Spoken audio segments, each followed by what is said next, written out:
朋友们，大家好。今天我们来说一个关于中国电动汽车的话题。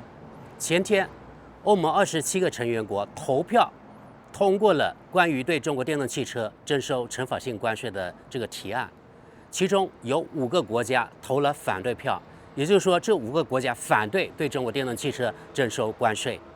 但是呢，有10个国家投了赞成票，然后呢，还有12个国家投了弃权票。那我们看看到底是哪5个国家投了反对票呢？德国、匈牙利、马耳他、斯洛维尼亚以及斯洛伐克投了反对票。这5个国家反对对中国电动汽车征收惩罚性关税。我们看10个赞成的国家，首当其冲的是哪个国家？可能大家猜得到，法国，然后是意大利、荷兰、波兰、丹麦、爱尔兰、保加利亚、爱沙尼亚、立陶宛和拉脱维亚。看来波罗的这些小国啊是相当的哇塞啊。然后我们看还有12个弃权的国家，他们是比利时、捷克、希腊、西班牙、克罗地亚、塞浦路斯、卢森堡、奥地利、葡萄牙、罗马尼亚、瑞典和芬兰。有5个国家，他们为什么投反对票？也就是呢，反对对中国电动汽车征收惩罚性关税。首当其冲的第一个呢是德国。德国其实呢内部讨论非常的激烈，最后呢德国政府还是决定投反对票。为什么？还是基于本身利益的考量。汽车工业对德国来说非常的重要，中国市场是德国汽车工业最大的市场，然后才到美国。我们猜测，德国投了反对票，反对对中国电动汽车征收关税，就是因为怕中国对等或者以其他方式对德国汽车进行制裁。因为中国手里的牌很多，比如说也可以对等对德国汽车征收惩罚性关税，或者以什么其他理由，中国还掌握很多的稀土，德国是没有的。我们再看看赞成对中国电动汽车征收惩罚性关税的法国。为什么是法国呢？而且法国过去对于这个法案特别积极，是因为汽车产业对法国来说还是比较重要的。而且法国生产的电动汽车，它的款式跟中国有相当大的重叠，主要是以中小款式为主。而中国电动汽车车上呢，它从小的到豪华的都有，所以中低端这方面来说，中国电动汽车会对法国电动汽车形成非常大的冲击。这就是法国为什么特别积极对中国电动汽车征收惩罚性关税的原因。然后意大利也投了赞成票，也就是赞成对中国电动汽车征收关税，也是因为出于自己意大利本身国家利益的考量。大家记不记得前段时间意大利总理梅洛尼访华了？他当时对中国领导说，我们希望中国电动汽车车商到意大利去投资。你看，一打一拉就是想中国车商现在尽快到意大利去投资，以拯救意大利汽车工业，否则意大利汽车工业会崩溃啊。另外咱们说说匈牙利，德国是反对的，对吧？第二个就是匈牙利。为什么匈牙利反对对中国电动汽车征收关税呢？我猜是因为匈牙利与中国的关系相当好，另外比亚迪以及宁德时代等等已经在匈牙利投资了，他投赞成票现在无所谓，反正你们中国厂商现在已经在我们匈牙利生产了，所以他不慌了啊。欧盟是以中国政府过度补贴中国车商生产电动汽车，扰乱市场，而欧盟呢为了保护自己的市场，为了保护自己的工业，所以他们说要对中国这电动汽车征收这惩罚性的关税，这是官方的说辞啊，这只是表面的原因。其实深层的原因就是欧洲它的生产成本太高了。首先是因为整个价值链欧洲只掌握很小的一部分，比如说稀土、电池技术，这些欧洲特别是德国都得从中国进口，因为他们没有啊。德国媒体说，只有10%的电池是在欧洲生产的，而其他的90%都要进口，其中大部分从中国进口。而中国呢，从矿产的开采，一直到电池技术的研发、生产等等，整个价值链全在中国手里。而电池的成本是整个电动汽车它的成本占比大概4到5成。如果电池这个价值链没有掌握在你手里，你这个成本就很难控制，或者成本很难降下来。这是其一啊。就是价值链没有掌握在欧洲人手里。第二个原因就是欧洲所谓的福利太优厚了，直接的后果就是导致生产成本过高。福利包括什么？3个方面，一个是工资高，第二个假期多，第三个工作时间短。不知道什么时候我刷到这样一个视频，是一个中国博主，说是好像在德国吧，移民到德国去的，把德国吹得一塌糊涂。他其中特别吹的一点就是，你看人家德国现在已经实行做4休3了。确实啊，在德国一些企业实行啊，在试验工作4天，休息3天，也就是说周末现在有3天时间了，又要福利好，又要工资高，然后呢还要工作时间短，这世界上哪有那么好的事啊，对吧？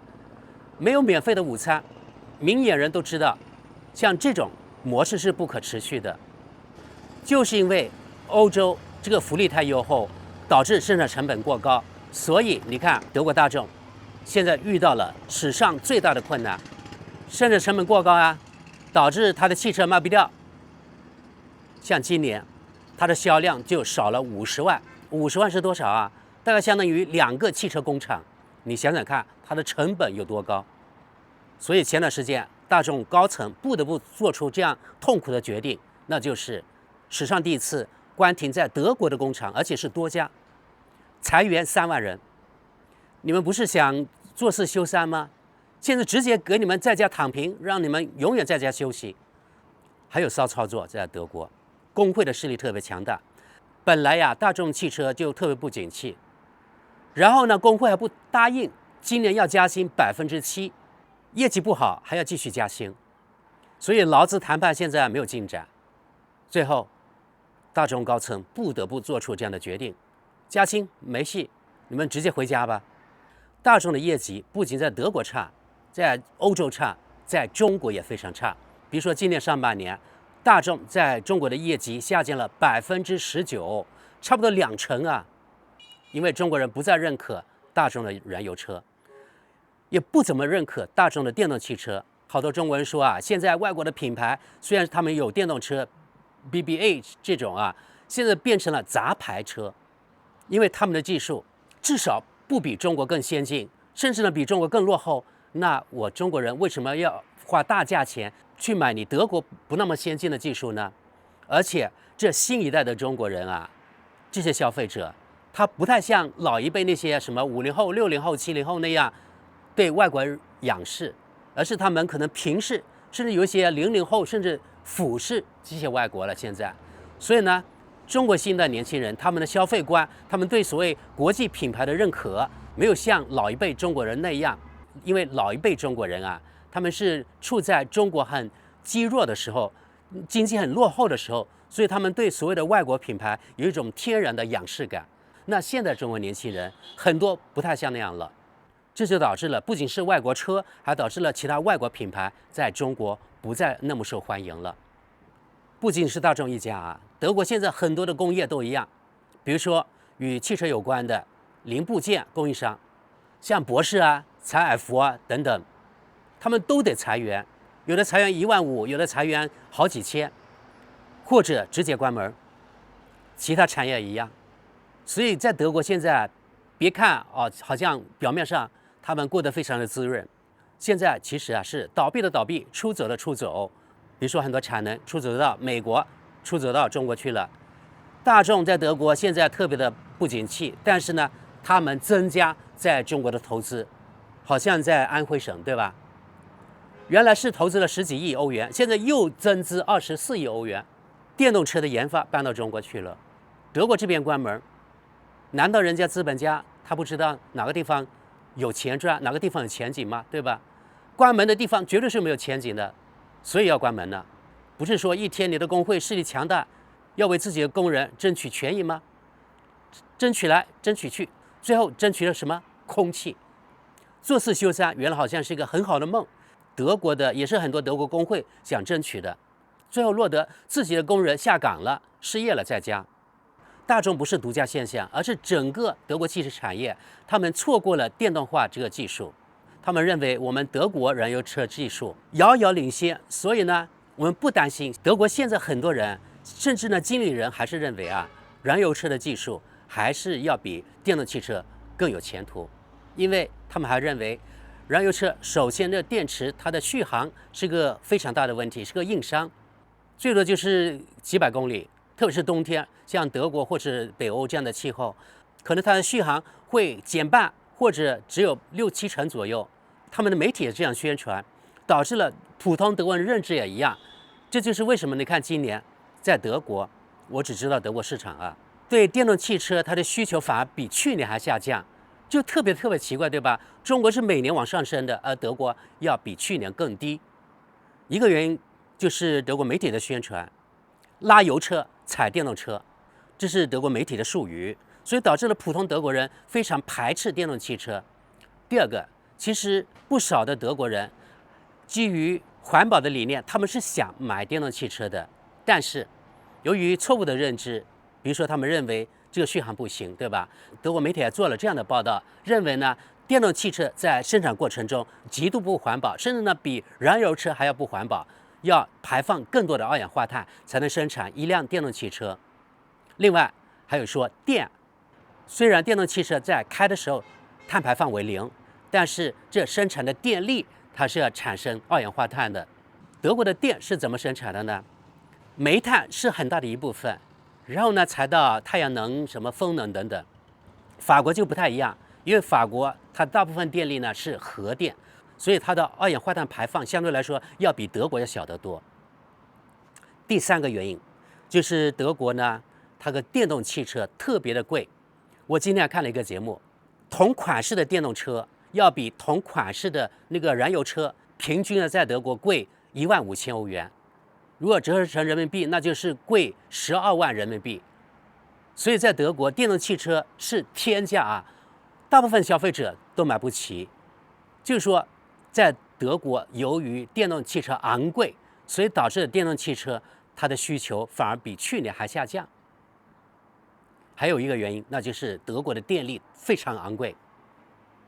有多昂贵呢？这个话题我说过很多了啊。德国媒体自己也承认，德国这个能源确实太贵了。也就是说，你买电动汽车的话，那个电超级贵。甚至呢，德国我今天还看了一个节目叫 Art， 他那里有一档节目就说了啊，也证明了我的观点，就是同样的里程，电动汽车它的成本要比燃油车更高。电动汽车购买的价格贵，电动汽车呢充电的价格也贵。你看，对于消费者来说，他买这个电动车没有什么吸引力了，对他来说，对比燃油车没有什么优势啊。另外，德国媒体还瞎唬自己的消费者，瞎唬什么？这电池是有寿命的，换新的电池超级贵，他也不告诉消费者这个电池能够开多久。据我所知，一般来说啊，这个电动汽车的电池大概可以开20到30万公里才需要换。而且中国跟德国可能不太一样，据我所知啊，中国的汽车车商他是负责，比如说到20或者30万公里之后，或者是8年到10年之后，负责把那个电池回收回去，然后给这个车主换新的电池，好像这样吧。如果我说错了，请大家补充啊。而在德国，目前好像还没有统一的这措施，到底这电池今后该怎么办？所以这也是导致了很多德国消费者没有信心购买电动汽车的原因，因为他们怕后续的成本太高。刚才说了德国车商，特别是大众汽车的问题，其实啊，日本的日子也不好过。据我所知啊，比如说本田在中国遇到了非常大的问题，广汽本田它要关停了，在广州那个工厂。因为我自己认识一个朋友，真的是我认识的，他就在广州的广汽本田上班，他们厂现在就在裁员关门，应该是这个月就关门了。也就是说，他们每个人都要另找出路。为什么呢？因为像日本车在中国也不香了，日本电动车的技术要比德国还要拉胯，因为他们打错牌了。日本好像是押宝氢能源的，对吧？除了日本之外，其他国家像中国、德国都不想发展这氢能源，不想大力发展。但据我所知，中国大巴氢能源这方面还是挺厉害的，在私人乘用车方面，在中国没有市场。德国汽车遇到了大麻烦，日本汽车也遇到了麻烦，当然法国车更不用说了。你看，这就是为什么欧盟特别的积极要推动对中国生产的电动汽车征收所谓的惩罚性关税。那理由还响当当的，其实呢，就是因为自己竞争不过中国了。朋友们，可能说出来你们都不相信啊。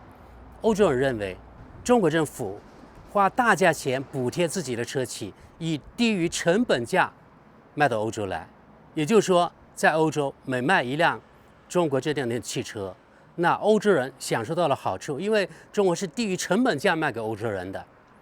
有哪一个国家一直在补贴自己的企业亏本，然后呢卖给另外一个国家的，让另外一个国家的人或者让欧洲人获得好处？像这种逻辑我真的不懂。不过据我掌握的消息啊，即使像欧盟，它再征收最多35.3%的关税，因为原来就有10%的关税对中国电动车，现在另外增加35.3%，也就是说总共征收最多45.3%的关税对中国电动车。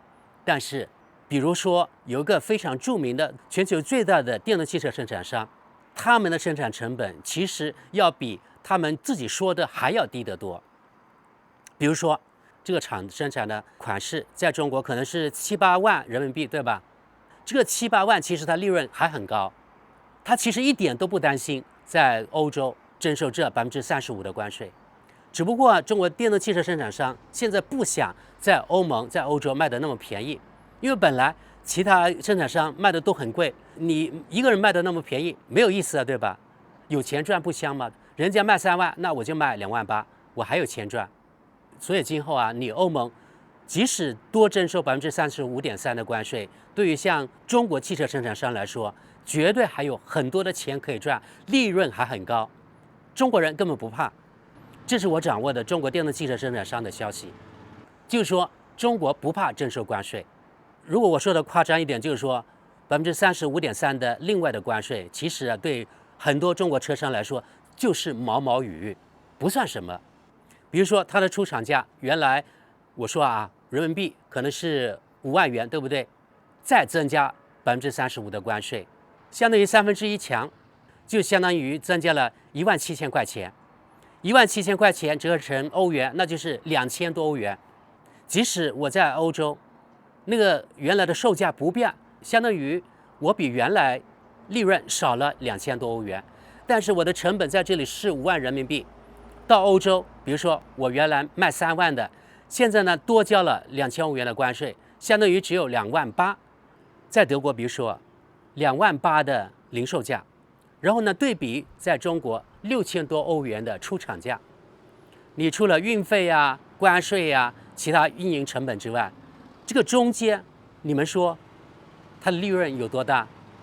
所以说中国车商根本就不怕这20%、30%的关税，只要你让我进去，我绝对有钱可以赚。当然这一点肯定欧洲人不知道啊。最近呢我还看到一个这样的统计数字，可以说是个民调吧，是德国最大的汽车协会 ADAC 做的，采样是德国人，其中大部分德国人都表示想买中国电动汽车，其原因是价格是最大的因素，因为中国电动汽车相对于德国来说，目前来说要比德国电动汽车要便宜好几千欧元，好几千欧元对德国普通消费者来说是一笔很大的钱了。过去媒体也报道，像中国电动车的，比如说电池技术是遥遥领先的，德国人也知道呀。德国消费者只要他想买电动汽车，他都会去做一下功课，也知道。比如说现在德国很多自己本土品牌其实都是在中国生产的，委托中国生产的，用的是中国的技术，或者用的是中国的生产线，然后再出口到德国的。那与其这样，我还不如少花几千欧元，或者是少花几万欧元买个普通的中国的品牌，它的价格可能还不到德国豪华品牌的1/3，那何乐不为呢？那么香。所以呀，在钱的面前，谁都会低头。另外，我们知道，像德国车企是最先进入中国市场的，对吧？像大众，80年代就进入中国市场了，也就是说，大众汽车把它的车卖到中国已经卖了40年了。原先的时候是天价啊，比如说最开始的时候，把已经是古董级的桑塔纳生产线从巴西搬到中国去。那时候一辆桑塔纳，你们知道多少钱吗？中国人不吃不喝，可能一辈子也买不起，就那么贵。一辆破的桑塔纳10几20万，上世纪70年代的技术，从巴西搬到中国，又生产了10-20年。光凭这条生产线，桑塔纳，大众呢就赚得盆满钵满。中国人说了什么吗？中国制裁你大众了吗？中国对大众增加了惩罚性关税吗？都没有，对不对？西方汽车在中国卖了几十年，中国什么都没说。中国汽车刚想进入欧洲，然后他们就来个惩罚性关税，对你设贸易壁垒，只准欧洲人放火，不准中国人点灯，只准外国人赚中国人的钱，不准中国人赚外国人的钱。这种逻辑就是那么霸道。所以在这里啊，我呼吁，只要有选择，我知道大家的钱都有自己支配的自由，但是还是想一想，西方人他们的尿性是什么？是不是应该把自己辛辛苦苦赚来的钱买西方的产品，还是买中国自己的产品呢？当然，这个问题呢，给大家自己去回答。我呢是从我自己做起，比如说我现在一直还用着华为的手机，现在我摄像的这个手机是华为的，我平时用的手机也是华为的，而且是华为6年的机子了，是古董机了，我一直在使用。这种对华为的支持是自己的一种坚持。即使在国外，我能买中国的东西，我绝对买中国的，因为我已经看清了，特别是欧美国家人，他们对中国是怎么样的，我感到不平。所以我觉得，我从良心来说，我有义务支持中国产的东西，支持中国民族企业。爱国不是喊口号，而是从每一件小事做起。现在，国外大部分消费品其实都是中国生产的。中国生产的东西，它的质量已经很好了。当然，1分钱1分货。如果你花1块钱的东西，想要100块钱的质量，一般来说是不可能的，对不对？你看，每次我都从中国带很多东西到德国去。这次呢，我的德国朋友来中国，也带了很多国产的东西回到德国去。朋友们，今天的节目就到这里，就是关于欧盟通过了对中国电动汽车征收惩罚性关税的提案。从11月份开始，如果中国和欧盟没有达成协议，那么就会对中国电动汽车征收惩罚性关税了，最高征收35.3%。你们对此有什么看法呢？